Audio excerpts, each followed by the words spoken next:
Carita Gajah Jeung Semut.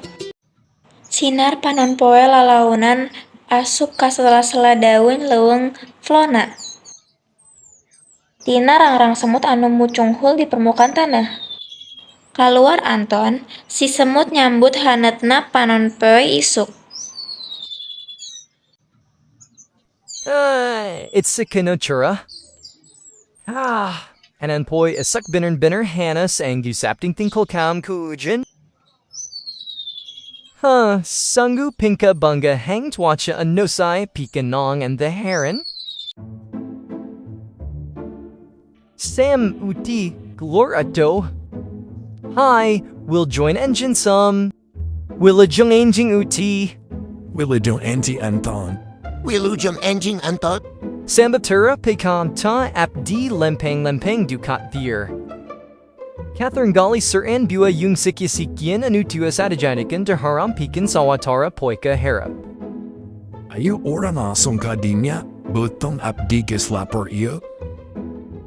And Janma Banner Masina Dairun. Ungol Adnik Tep Dara Ransak Lapor Duina. Kuring periogisa erdaharan sangkan kuat nagotong. Luma Bernir Oge Hey Arengla Song in Dits Song in Mint Panin por Buki Panas. Kitulah kawanan semut ngamimitian lalampahan pikenangan bahan dahareun. Maranehna ngalanjoan walungan letik anu ngalir lempeng. Oranges and the eating gummy gis me meat got gali worm. Sanggeus kitu maranehna sibuk babarengan pikeun ngumpulkeun dahareun. Sadayana silih tulungan. Hal ieu ngajadikeun pagawean maranehna gancang rengse.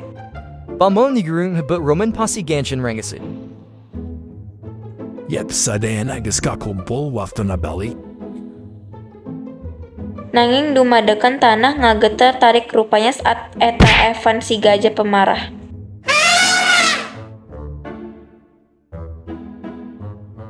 Sabara kali kubu jakun kubu ati laman lempeng.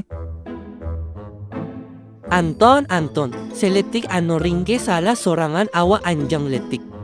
Bulay narakan koreng lamun katenden. Cai bolong bekas hujan santen kamari disemprotan ke arah semut.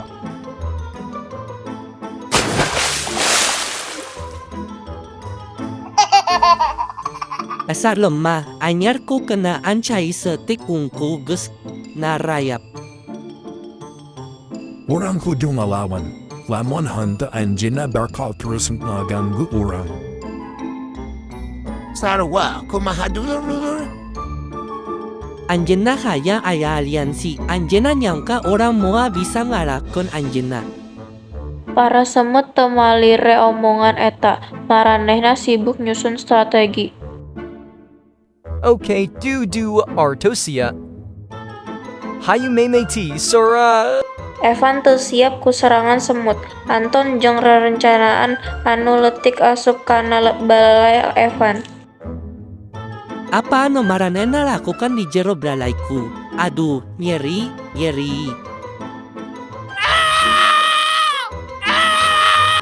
Evan gulung-gulung dina taneuh nahan nyeri sekaligus geli anu karasa tina belalai. Rupana semut ngagigit bagian belalai. Senggeus cukup, Anton jeung rerencangan keluar tina belalai. Kumaha masim bramikin orang anilitik il. Hapunten abdi sok maramekan anjeun. Sanajan awak anjeun leutik tapi anjeun tiasa ngelengehkeun abdi anu ageng ieu. Orang tampin hampungkan anjin nangin lion waltos ulem ramek kinsasituan sejinya. Thamasti anjena lui lema Tibetan anjen. Evan jeung Anton tungtungna rukun deui. Evan janji bakal leuwih ati-ati lamun lempeng serta henteu ngeganggu sasatoan sejen. Pesen tina carita ieu nyaeta reueus ka diri sorangan mah teu nanaon, tapi ulah kaleleuwihi nepi ka meremehkeun batur. Teu mesti urang leuwih sae tibatan jalma anu orangan remehkeun.